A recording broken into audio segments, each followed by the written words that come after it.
안녕하세요. 책방 선생입니다. 이번에 리뷰할 책은 행복의 기원이라는 책이고요. 연세대학교 서은국 교수님의 책입니다. 이분은 그 유퀴즈에도 나와서 한번 인터뷰를 하신 적이 있고, 뭐 워낙 그 심리학 쪽에서 유명하신 분이기 때문에 제가 뭐 별도 설명을 안 드려도 될 것 같고요. 바로 책 내용으로 들어가서 제가 좀 인상적이었던 문구 몇 개만 좀 소개를 해드리는 걸로 하겠습니다.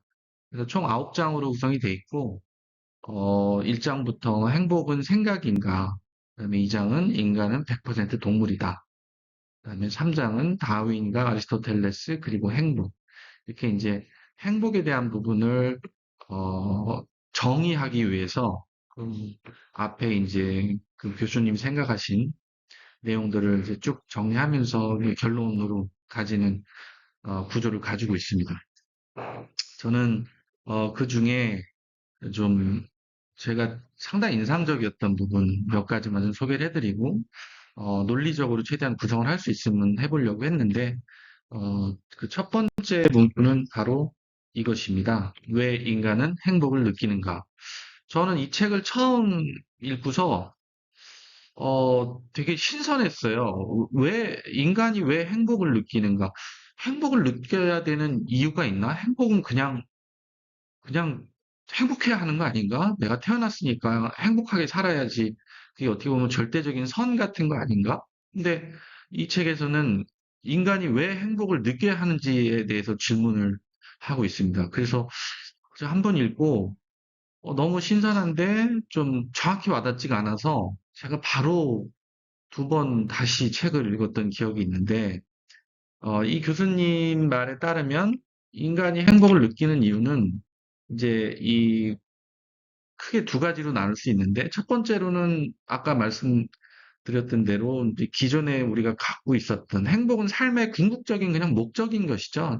그냥 최선인 것이고, 뭐 왜 행복해야 되는지 그런 게 없는 거죠. 태어났으니까 그냥 행복하게 살고 싶고 살아야 한다라고 생각하고 있는데, 그렇지 않고 진화론적인 측면에서 바라봤을 때, 다윈의 측면에서 바라봤을 때는 행복도 다른 감정과 마찬가지로 생존에 필요한 어떤 도구이지 않을까라는 측면으로 이제 바라본다는 것이죠. 그래서 이 두 번째 이 다윈의 관점이 이제 어떤 진화론적 관점에서 보는 행복의 어떤 정의가 될 것 같은데, 이렇게 이제 말을 하고 나면 행복이 좀 뭐랄까요? 그동안에 제가 느꼈던 어떤 궁극적인 삶의 목표? 뭐 이런 거였는데, 그냥 생존에 필요한 도구처럼 돼버리니까, 이 좀 뭐랄까요. 처음에 받아들이기가 좀 어려웠던 부분이 있었어요.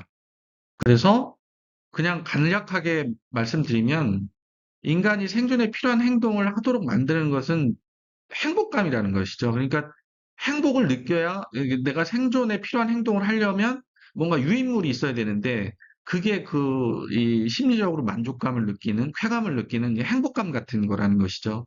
그래서 뭐 배고플 때 밥을 먹어야 되고 뭐 추우면 따뜻한 데 들어가서 손을 따뜻하게 해야 되고 뭐 이성을 봤을 때 사랑의 감정을 느껴야 되고 이런 부분들이 다 인간이 어떻게 보면 행복감을 느끼는 어떤 여러 요소 중에 여러 어떤 요인 중에 하나인데 그것이 궁극적으로는 결국 생존에 필요한 행동들이다라는 것이죠. 행복감도 궁극적인 선이 아니고. 그래서 이 쾌감 같은 긍정적 정서의 기능은 동물이 자신의 생존 확률을 높이는 환경이나 자원에 관심을 갖도록 만드는 것이다.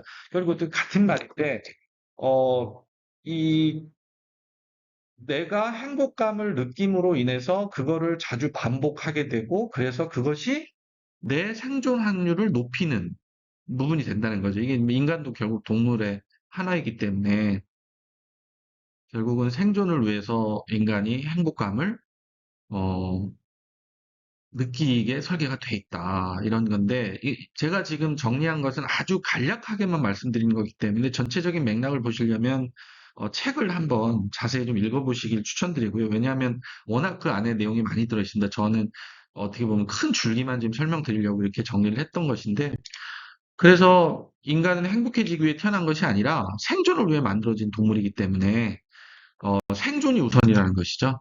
그래서 행복감을 인간이 느끼는 이유는 결국 생존하기 위해서 그리고 번식하기 위해서 행복감을 느끼는 거다. 이성을 바라봤는데 그 이성의 사랑의 감정을 느끼고 이렇지 않으면 생존이나 번식을 할 수가 없잖아요. 근데 사랑의 감정이 결국 행복감을 느끼게 한다는 것이죠. 인간으로 하여금. 그래서 궁극적으로는 그 감정이 인간의 생존이나 번식에 도움이 된다. 뭐 이렇게 이제 논리적으로 연결이 되는데 아마 처음 이 얘기를 들으시는 분들은 그게 맞나? 하라는 생각을 좀 드시기도 할 거예요. 저도 그랬거든요. 근데 이 책을 한 번, 두 번, 뭐 저는 이 책을 한 서너 번 읽은 것 같은데 읽을 때마다 조금 더 내가 행복에 대한 좀 구체적인 정의를 할 필요가 있겠다. 내가 무엇을 할 때 행복하고 언제 행복하지? 그냥 뭐 그냥 러프하게 뭐 해외여행 가서 뭐 가족과 이렇게 즐거운 식사를 하고 뭐 그게 다 행복감을 느끼는 부분인데 그게 왜 행복감을 느끼냐고 물어보면 막상 대답을 하기가 좀 어렵죠. 그냥 좋은데, 그냥 행복하다고 느끼는데, 근데 왜 행복하지? 라고 물어보면 그 대답이 잘 아마 안 떠오르실 수도 있을 거예요. 그래서, 그런 관점에서 이 행복감을 느끼는 이유도 결국 생존과 번식에 유리하기 때문에, 그 부분을, 행복감이, 유인물로서 작용을 하는 것이다. 이렇게 이제 교수님의 그 내용을 말씀하십니다. 그래서 마지막으로는 그러면 인간이 행복감을 느끼면 뭐, 뭐죠? 생존이나 이런 번식에 유리하다고 만약에 그 가정한다고 하면 얼마나 그럼 행복감을 자주 느껴야 되고 강도는 어떻게 느껴야 되느냐. 이 부분이 중요한데 행복감이라는 게 인간의 쾌감이라는 것이 한 번 아무리 강하게 느끼더라도 휘발성이 있기 때문에 얼마 지나지 않으면 그 휘발성이 떨어진다는 것이죠. 그렇기 때문에 행복감은 한 번에 세게 느끼는 것보다는 자주, 빈도 있이 자주 느끼는 것이 훨씬 더 중요하다. 논리적으로 그것이 더 인간의 생존과 번식에 더 유리하다라고 이제 책 내용에 돼 있습니다. 그래서 뭐 이거는 그냥 어떤 뭐라고 표현하면 좋을지 모르겠는데 행복이 꼭 궁극적인 선이다라는 얘기를 그런 생각을 갖고 살아야 되는가? 저는 그런 생각이 좀 들었어요. 행복하지 않아도 내 삶인 거고 행복하면 뭐 그건 더없이 좋을 내 삶인 거지만 행복하지 않다고 그래서 그게 그렇게 중요한 부분인가라는 생각은 좀 들었습니다. 그냥 내가 살아가는 부분에 있어서 행복하고 또는 내가 조금 고통이 있고 이런 부분이 다 하나하나의 구성 요소고 내 생존에 조금 더 그것이 도움이 되느냐 안 도움이 되느냐의 감정인 것이지 반드시 매일 매 시간 행복해야 될 필요는 없다. 이런 생각을 저는 좀 하게 됐고 뭐 전 편에서도 말씀드렸지만 결국은 내가 행복을 느끼려는 포인트를 자주 느낄 수 있는 그런 어떤